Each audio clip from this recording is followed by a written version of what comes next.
Hello बच्चों, welcome back to the R K science classes. मैं हूं Rohit Mehta and you are watching the YouTube channel of R K science classes.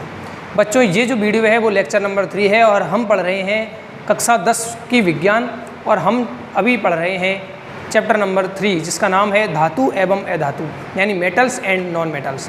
तो आज के lecture में बच्चों हम बात करने वाले हैं धातुओं के रासायनिक गुणधर्म के बारे में। किसकी बात करेंगे बच्चों? धातुओं के रासायनिक गुणधर्म। किसके गुणधर्म? धातुओं के रासायनिक गुणधर्म। यानी कि हमने सबसे पहले भौतिक गुणधर्मों की बात की थी और भौतिक गुणधर्म हम कंप्लीट कर चुके हैं और अब हम स्टार्ट क्या करेंगे? धातुओं के रासायनिक गुणधर्म। और रासायनिक गुणधर्म में बच्चों हम किसके बारे में अध्ययन करते हैं? तो सबसे पहले हम धातु की क्रिया कराते हैं वायु से। किससे क्रिया करवाएंगे? वायु से क्रिया। यानी कि वायु से क्रिया का मतलब है हम उस धातु का क्या करवाएंगे? दहन करवाएंगे। दूसरा, जब हम रासायनिक गुणों के बारे में बात करते हैं तो दूसरी हम अभिक्रिया कराते हैं जल से अभिक्रिया। किससे क्रिया? जल से अभिक्रिया। तीसरा, अम्लों से अभिक्रिया। किससे क्रिया करवाएंगे बच्चों? अम्लों से क्रिया करवाएंगे। चौथा, हम अन्य धातु लवणों के विलयन से क्रिया और इसी हेडिंग के अंतर्गत यानी कि रासायनिक गुणधर्म में हमें जो 5वां हेडिंग पढ़ना है वो है हमारी सक्रियता श्रेणी। लास्ट हेडिंग जो होगी हमारी वो क्या है? सक्रियता श्रेणी। तो रासायनिक गुणधर्म में हम किसकी बात करते हैं बच्चों? रासायनिक गुणधर्मों में हम धातु की क्रिया किससे करवाएंगे? इन 5 चीज़ों से करवाएंगे। पहला क्या है हमारे पास? वायु से क्रिया। यानी कि धातु की क्रिया वायु से करवाई जाए तो क्या होगा क्या नहीं होगा इसके बारे में पढ़ेंगे। दूसरा, हम धातु की क्रिया किससे करवाएंगे? जल से अभिक्रिया करवाएंगे। तीसरे में हम अम्लों से क्रिया करवाएंगे। चौथे में हम अन्य धातु जो लवणों हैं उनके विलयन से क्रिया करवाएंगे। और 5वें में हम पढ़ेंगे सक्रियता श्रेणी। लेकिन इन चारों को पढ़ने से पहले मैं 5वीं हेडिंग को उठाने वाला हूं जिसका नाम है सक्रियता श्रेणी। यानी कि हम सबसे पहले किसकी बात करेंगे? सक्रियता श्रेणी की। ये इसलिए बात करेंगे क्योंकि अगर आपको सक्रियता श्रेणी याद हो जाती है तो बाकी की जो चारों हेडिंग है ऊपर की उन्हें याद करने में ज़्यादा समस्या नहीं आएगी। तो हम सीधी पहले हेडिंग क्या लगाएंगे? सक्रियता श्रेणी। अब देखिए बच्चों, इसको याद करने का तरीका होता है लेकिन मैं यहाँ पर सबसे पहले ड्रॉ कर देता हूँ।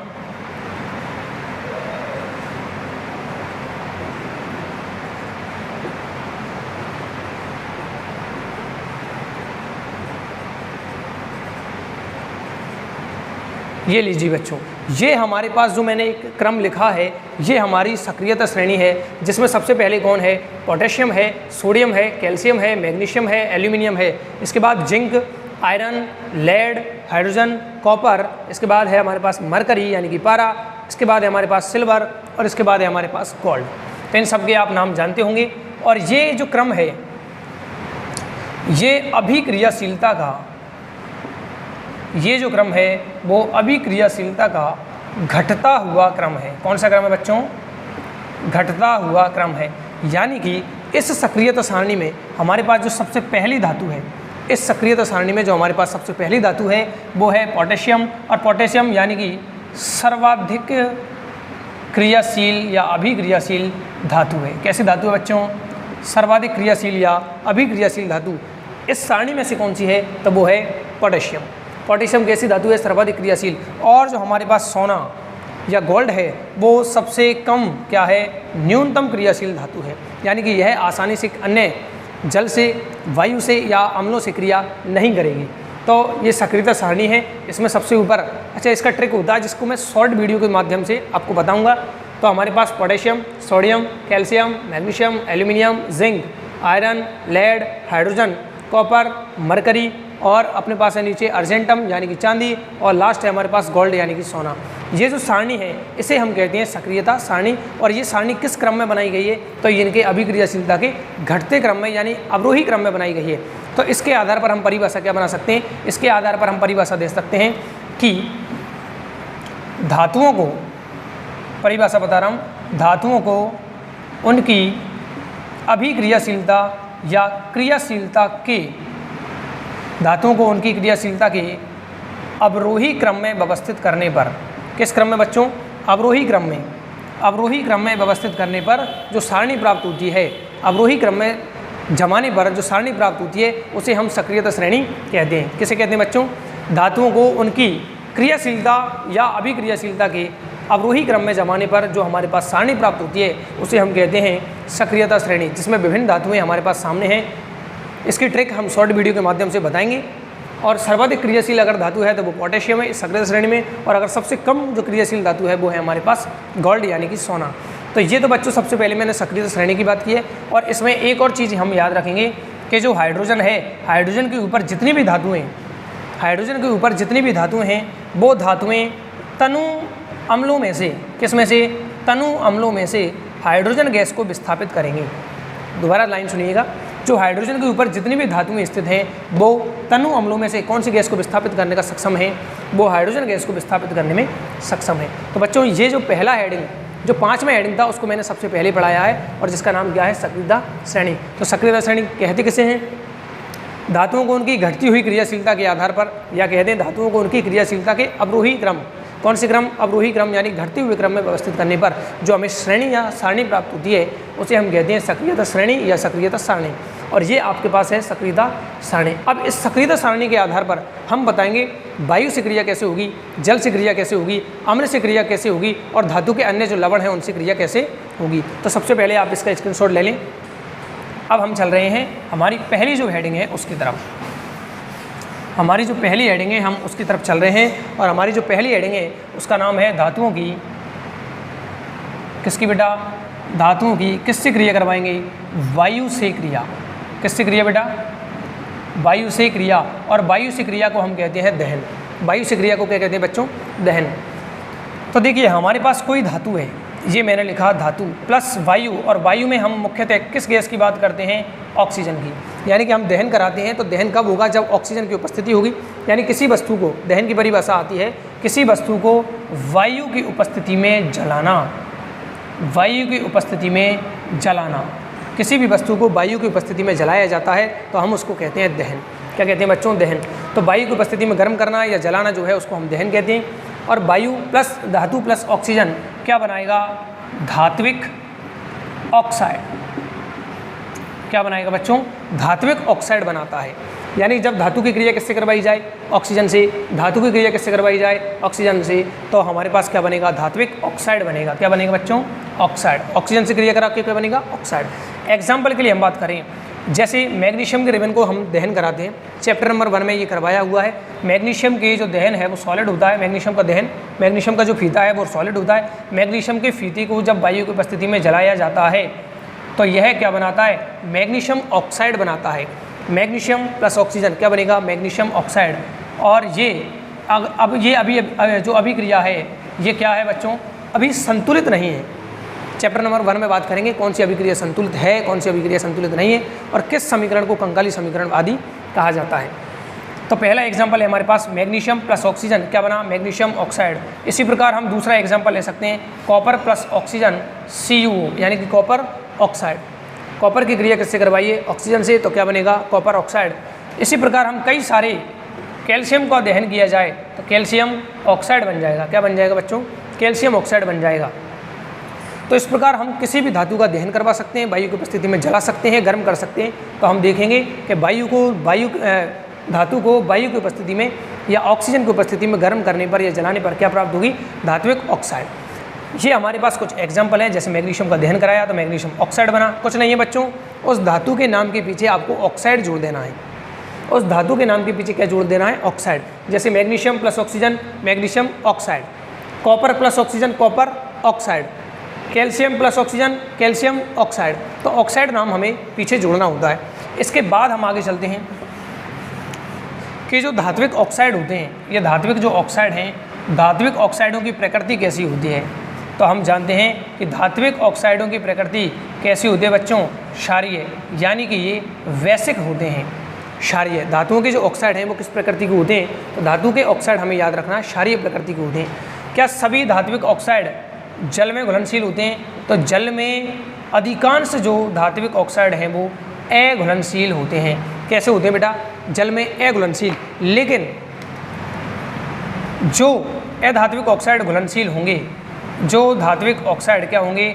जल में घुलनशील होंगे, वो जल में घुलकर क्या प्रदान करते हैं? क्षार प्रदान करते हैं, हमें बेस प्रदान करेंगे, क्षार प्रदान करेंगे। तो हम एक बार दोबारा सुनिएगा क्या कहा है मैंने कहा है कि जब किसी वस्तु को या धातु को वायु की उपस्थिति में गर्म किया जाता है या जलाया जाता है तो इसे हम दहन कहते हैं। क्या कहते हैं बच्चों? दहन कहते हैं। अगर हम किसी धातु का, पहली क्रिया क्या है हमारी, वायु से क्रिया करानी है या दहन कराना है, तो सबसे पहले हमने क्या लिखा, धातु प्लस ऑक्सीजन। धातु प्लस वायु या धातु प्लस ऑक्सीजन लिखें तो वो क्या बनाएगा, धातु का ऑक्साइड बनाएगा, जैसे हम कहते हैं धात्विक ऑक्साइड। 3 हमने एग्जाम्पल देखे, कॉपर की क्रिया करवाई तो कॉपर ऑक्साइड बना, मैग्नीशियम की क्रिया करवाई तो मैग्नीशियम ऑक्साइड बना, कैल्शियम की क्रिया करवाई तो कैल्शियम ऑक्साइड बना। जो धात्विक ऑक्साइड हैं उनकी प्रकृति कैसी होती है, क्षारीय होती है। कैसे पता चलेगा? तो इस धात्विक ऑक्साइड को, जैसे मैग्नीशियम ऑक्साइड बना हमारे पास, मैग्नीशियम का दहन कराने पर जो मैग्नीशियम ऑक्साइड बना उसकी राख बनती है। राख को अगर हम पानी में घोलें तो क्षारीय प्रकृति का माध्यम बनेगा। इससे सिद्ध होगा कि जो हमारे पास ऑक्साइड बना है धातु का वो कैसी प्रकृति का होता है, क्षारीय प्रकृति का। जल में अधिकांश जो धातु के ऑक्साइड हैं, जल में जो धातु के ऑक्साइड हैं वो अधिकांश क्या होते हैं, अघुलनशील होते हैं, यानी कि जल में नहीं घुलते। लेकिन जो धातु के ऑक्साइड जल में घुलते हैं यानी घुलनशील होते हैं, वो हमें क्या प्रदान करते हैं, क्षार प्रदान करते हैं। एग्जाम्पल के लिए हम अगर बात करें तो देखिए, धातु ले लें, ये धातु है और ये धातु का ऑक्साइड है, ये क्या है, सोडियम ऑक्साइड। अगर इसको हम जल में घोलें तो हमारे पास क्या प्राप्त होगा, हमें NaOH यानी कि सोडियम हाइड्रोक्साइड प्राप्त होगा। और हम जानते हैं कि सोडियम हाइड्रोक्साइड एक प्रबल क्षार है। क्या है? प्रबल क्षार है। इसके बाद और हम बात करें K2O, पोटेशियम ऑक्साइड है। इसकी क्रिया कहाँ करवाएं, इसको कहाँ घोला जाए, जल में घोला जाए, तो हमें पता है कि KOH यानी कि पोटेशियम हाइड्रोक्साइड प्राप्त होता है। तो जल में घोलने पर जो धातु के ऑक्साइड हैं वो क्या प्रदान करेंगे, क्षार प्रदान करते हैं। यानी कि इससे हम कह सकते हैं कि जो धातु के ऑक्साइड होते हैं वो कैसी प्रकृति के होते हैं, क्षारीय प्रकृति के होते हैं। अब क्या सभी धातुएं, जो हमने सक्रियता श्रेणी बनाई है, क्या सभी धातुएं समान दर से, समान स्पीड से क्या ऑक्सीजन से क्रिया करती हैं? तो इसका आंसर होगा बेटा नहीं।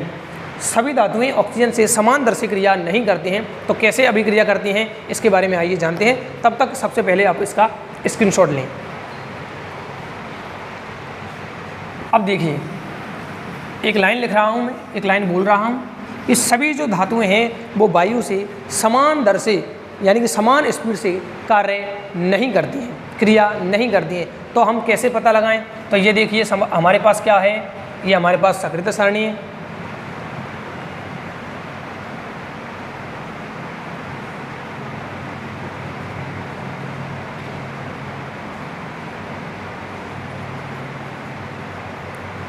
ये क्या है बच्चों, हमारे पास सक्रियता सारणी है। यहाँ तक आपको दिखाई दे रहा है, यहाँ आपको दिखाई नहीं दे रहा है, तो मैं एक बार दोबारा ऊपर से बनाता हूँ।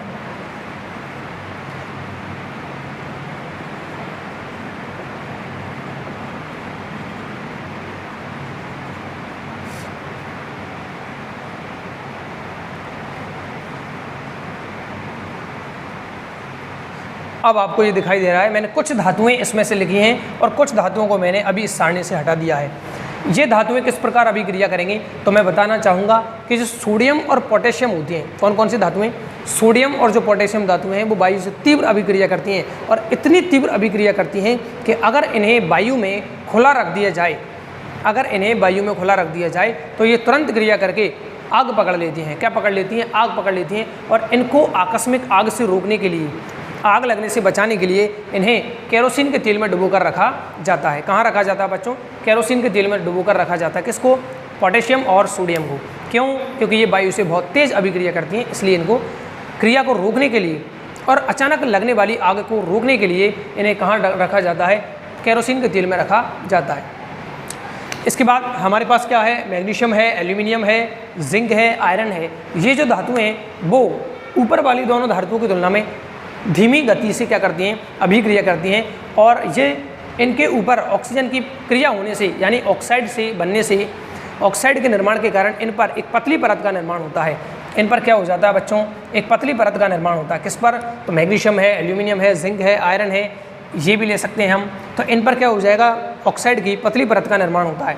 अगला हम देखते हैं कि जो आयरन है वो आयरन, देखो किताब में आप देख रहे हैं और आपको अगर टीचर ने लिखवाए हुए हैं तो उसको देखें। मैं यहाँ पर बोल के बता रहा हूँ, आप अपने नोट्स में मिलाएं। आयरन को जब हम वायु की उपस्थिति में गर्म करते हैं या दहन कराते हैं तो हम जानते हैं कि आयरन का पर कोई प्रभाव नहीं पड़ता है, यानी कि लोहे का दहन नहीं होता है। लेकिन अगर हम बात करें कि लोहे का जो चूर्ण है, अगर उस चूर्ण को ज्वाला में डाला जाए तो वो धीरे धीरे जलने लगता है। यानी कि जो आयरन है, लोहा है, वो धातु जलेगी तो नहीं, लेकिन उसका चूर्ण जरूर दहन होता है। इसके बाद हम बात करें कॉपर है, तो कॉपर का हम जानते हैं कि कॉपर को जैसे ही दहन कराया जाता है तो कॉपर ऑक्सीजन से क्रिया करके कॉपर ऑक्साइड बनाता है और इसके ऊपर कॉपर ऑक्साइड की काले रंग की परत चढ़ जाती है। किसकी परत चढ़ जाती है बच्चों?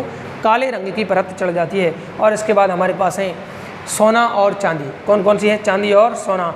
ये दोनों धातु हैं वो वायु से अभिक्रिया नहीं करती हैं। तो हमने क्या देखा, ये दोनों जो सोडियम और पोटेशियम धातु हैं ये तेज़ी से अभिक्रिया करती हैं। कैसे अभिक्रिया करती हैं बच्चों?